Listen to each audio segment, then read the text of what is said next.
প্রিয় শিক্ষার্থীবৃন্দ, আশা করি মহামারীর করোনাকালীন সময়ে তোমরা যে যার বাড়িতে আছো, ভালো আছো, সুস্থ আছো। মনিরুদ্দিন আহমেদ মাধ্যমিক বিদ্যালয়ের অনলাইন ক্লাস থেকে তোমাদের সকলকে আন্তরিক শুভেচ্ছা ও অভিনন্দন জানাচ্ছি। আমি অর্চনা রানী পাল, সহকারী শিক্ষিকা, আইসিটি। নবম শ্রেণীর শিক্ষার্থীদের আইসিটি অনলাইন ক্লাসে স্বাগতম। আশা করি তোমরা ইউটিউব চ্যানেলটি সাবস্ক্রাইব করে সেখান থেকে ARP অর্চনা রানী পাল অনলাইন ক্লাসটি চ্যানেলটি সাবস্ক্রাইব করে আমার দেয়া অনলাইন ক্লাস থেকে তোমরা প্রয়োজনীয় পাঠ শিখে নিতে পারবে। আজকে আমি আইসিটি বিষয়ের প্রথম অধ্যায় থেকে, যার পাঠ শিরোনাম হচ্ছে 21 শতক এবং তথ্য ও যোগাযোগ প্রযুক্তি, এই বিষয়ে তোমাদের সাথে আলোচনা করব। বিগত শতাব্দীতে সম্পদের যে ধারণাটি ছিল, 21 শতকে এসে সেটি পুরোপুরি পাল্টে গেছে। পৃথিবীর মানুষ এখন মেনে নিয়েছে যে 21 শতকের সম্পদ হচ্ছে জ্ঞান, যার অর্থ কৃষি সম্পদ কিংবা শক্তির উৎস নয়, শিল্প কিংবা বাণিজ্য নয়। এখন পৃথিবীর সম্পদ হচ্ছে সাধারণ মানুষ। তার কারণ শুধু মানুষই জ্ঞান অর্জন করতে পারে, মানুষই জ্ঞান ধারণ করতে পারে এবং মানুষই জ্ঞান ব্যবহার করতে পারে। পৃথিবীতে সম্পদের এই ধারণাটি সারা পৃথিবীতে মানুষের চিন্তাভাবনার জগৎটাকে পাল্টে দিয়েছে। পৃথিবীর মানুষ এখন 21 শতকের মুখোমুখি হওয়ার জন্য আলাদাভাবে প্রস্তুতি নিতে শুরু করেছে। আমরা সবাই অনুভব করতে পারছি 21 শতকের পৃথিবীটা আসলে জ্ঞানভিত্তিক একটা অর্থনীতির উপর দাঁড়িয়ে আছে। 21 শতকে এসে আমরা আরও দুটো বিষয় শুরু করেছি, যার একটি হচ্ছে গ্লোবালাইজেশন এবং অন্যটি হচ্ছে ইন্টারন্যাশনালাইজেশন। এই দুটো বিষয় ত্বরান্বিত হওয়ার পেছনে যেটি হলো সেটি হচ্ছে তথ্য ও যোগাযোগ প্রযুক্তি। এক সময় দেশের একটা সীমানা ছিল, তার ভৌগোলিক সীমারেখা ছিল, কিন্তু সেটি এখন আর সত্যি নয়। বিশ্বায়নের কারণে দেশের সীমা এখন নিজের দেশের গণ্ডি ছাড়িয়ে সারা পৃথিবীতে ছড়িয়ে ছিটিয়ে রয়েছে। ব্যাপারটি বোঝার জন্য আমরা বাংলাদেশের উদাহরণটি নিতে পারি। এই বাংলাদেশের লক্ষ লক্ষ মানুষ এখন সারা পৃথিবীতে ছড়িয়ে ছিটিয়ে আছে। তারা যে যেখানে আছে সেখানে সেই অংশটুকুই বাংলাদেশ হিসেবে তারা আছে। এই অর্থে বাংলাদেশের সীমানা সমগ্র বিশ্বে ছড়িয়ে গেছে।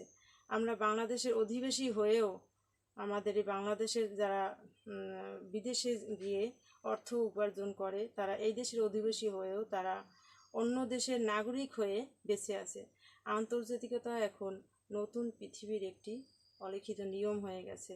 আমরা জানি পৃথিবীর মানুষকে একসময় বেঁচে থাকার জন্য পুরোপুরি তোমার এই প্রকৃতির উপর নির্ভর করতে হতো, কিন্তু এখন আর সেটি প্রয়োজন হয় না। মানুষ বিভিন্ন যন্ত্র আবিষ্কার করে প্রকৃতির উপর নির্ভরশীলতা একেবারে কমিয়ে এনেছে।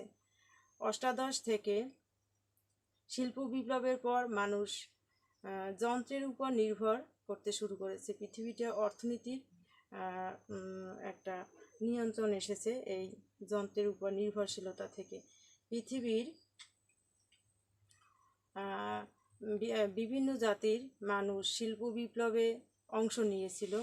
এক সময় তারাই পৃথিবীকে নিয়ন্ত্রণ করছে। 21 শতকে যখন জ্ঞান অর্থনীতির সূচনা হয়েছে, তখন আবার সেখানে একই ব্যাপার ঘটেছে। যারা জ্ঞানভিত্তিক সমাজ তৈরি করার জন্য অংশ নেবে, তারাই পৃথিবীর একদিন চালিকা শক্তি হিসেবে কাজ করবে। এই নতুন বিপ্লবে অংশ নিতে হলে বিশেষ এক ধরনের প্রস্তুতি নিতে হবে, সেটি আমরা অনুভব করতে পারি।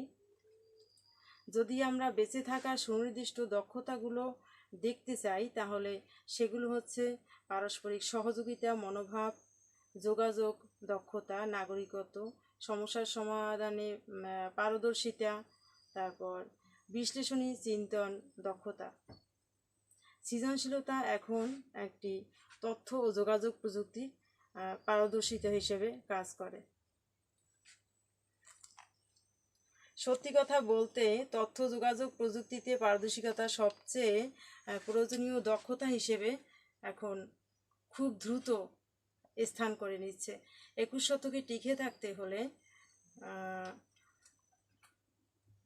সবাইকে তথ্য যোগাযোগ প্রযুক্তির প্রাথমিক ধারণা হিসেবে জানতে হবে। ধারণাকে এই প্রাথমিক বিষয়গুলো জানা থাকলেই একজন এটি ব্যবহার করে তার বিশাল বৈচিত্র্যতা সে আনয়ন করতে পারবে।